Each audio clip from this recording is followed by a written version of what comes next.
నమస్తే, welcome to AP news. Kakinada జిల్లా ప్రతిపాడు నియోజకవర్గం ప్రతిపాడు బార్ అసోసియేషన్ నూతన అధ్యక్షుడిగా రాజాల చిట్టిబాబు ప్రమాణ స్వీకారం.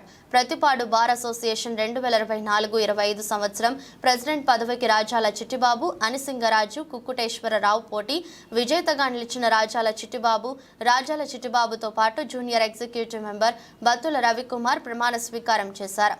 Chief adviser Kuchimanchi Suryaprakasarao, organising secretary AKN Malleswararao, library secretary Achyuta Ramarao, AR administration మరియు management convener Kilaparthi Srinivas, building committee chairman Alluru Guevara, senior executive members Battina Simhachalam, KS Narayanamurthy, junior executive committee member Battula Ravikumar, junior executive member Edla Srinivasarao, మహిళా ప్రతినిధి సుజన నియమితులయ్యారు. బార్ అసోసియేషన్ నూతన అధ్యక్షుడు రాజాల చిట్టిబాబు కామెంట్స్. బార్ అసోసియేషన్ మొత్తం ఓట్లు 71 ఓట్లు హక్కు వినియోగించుకున్న వారు 68 మంది. నాకు అనగా రాజాల చిట్టిబాబుకు 35 ఓట్లు, ప్రత్యర్థి కుక్కుటేశ్వరరావుకి 33 ఓట్లు వచ్చాయి. నా విజయానికి కారకులైన ప్రతి వారికి ధన్యవాదాలు. అన్ని సహకారాలు అందించిన బుగుతా శివకి ప్రత్యేక ధన్యవాదాలు. నా విజయానికి ఎన్నో ఆటంకాలు, కుతంత్రాలు పన్నారు.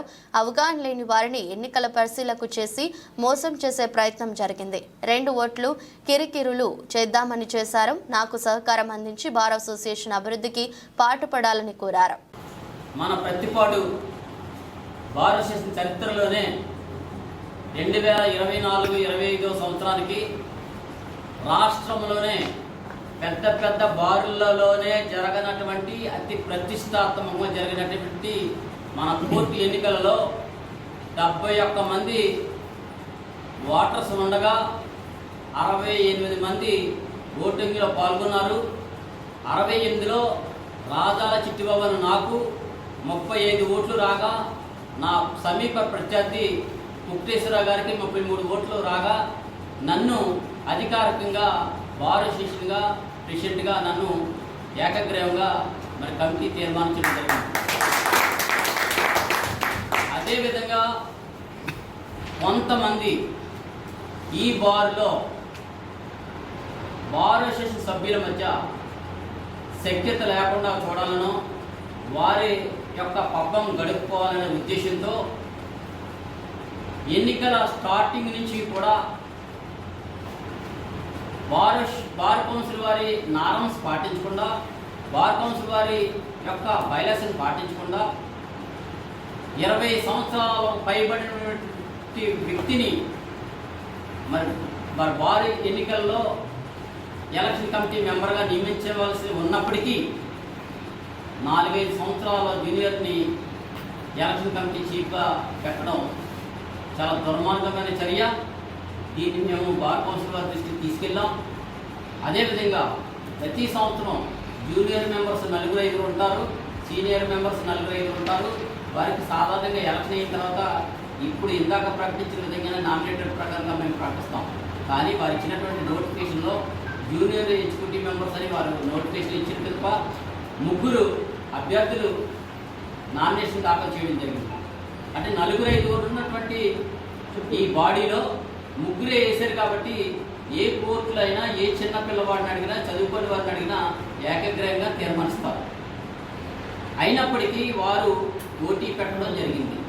ఇదే విషయంలో మరి మన ఎవరైతే కంటెస్టెంట్ క్యాండిడేట్స్ ఉన్నారో మరి బత్తుల రవికుమార్ కానీ, రాయ అచ్యుత కుమార్, ఈరోజు కూడా నా కబోర్డ్లో ఉంటాయి ఇప్పుడు కూడా. కానీ వారు ఆడిన నాటకం ఎక్కడ బయటపడుతుందా అనే ఉద్దేశంతో మరి వారు హాల్లో ఉండవలసినటువంటి బ్యాలెట్ పేపర్లను వారి యొక్క అసమర్థత, వారి యొక్క తప్పులు బయటపడతాయనే ఉద్దేశంతో ఎవరైతే ఎలక్షన్ కమిటీ వారు ఉన్నారో వారు దొంగచాటుగా పట్టిపోవడం జరిగింది. ఇది ముమ్మాటికి చట్ట విరుద్ధము. అదేవిధంగా బార్ కౌన్సిల్ వారి యొక్క ఆదేశాలను కూడా ఉల్లంఘించినట్టే. వారి మీద మరి చర్య తీసుకోవాల్సిందిగా నేను మరి బార్ కౌన్సిల్ వారికి త్వరలోనే నేను ఒక లెటర్ పెట్టడం జరుగుతుంది అఫీషియల్గా. ప్రతి ఒక్కరు కూడా మరి న్యాయవాది మిత్రులందరూ కూడా నాకు సహకరించి బార్ అభివృద్ధికి తోడ్పడతారని, ఇదే విషయంలో మరి జరిగిన కార్యక్రమాల విషయాల్లో 2-3 రోజుల్లో బార్ కౌన్సిల్ వారిని మరి హైకోర్టులో కలవడం జరుగుతుంది. అదేవిధంగా నా ఎన్నికను ధృవీకరిస్తూ మరి ఈరోజు ప్రమాణం చేసినటువంటి కార్యక్రమాలన్నీ కూడా స్థానిక మేజిస్ట్రేట్ గారికి మరి మేము కలిసి రిప్రజెంటేషన్ ఇస్తాం. అదేవిధంగా జిల్లా జడ్జి గారికి కూడా కలిసి రిప్రజెంటేషన్ ఇస్తాం. మీరందరూ నాకు సహకరించి మరి ఆ బార్ అభివృద్ధిలో నా వెనకాల ఉండి నన్ను నడిపించవలసిందిగా మరి మీ అందరికీ నన్ను అత్యధిక మెజార్టీతో ఇంత ప్రతిష్టాత్మక జరిగిన ఎన్నికల్లో కూడా నాకు 35 ఓట్లు వేసి నన్ను గెలిపించినటువంటి న్యాయవాది మిత్రులకు, అదేవిధంగా నాకు సహకరించినటువంటి స్నేహితులకు అందరికీ కూడా నా హృదయపూర్వక ధన్యవాదాలు.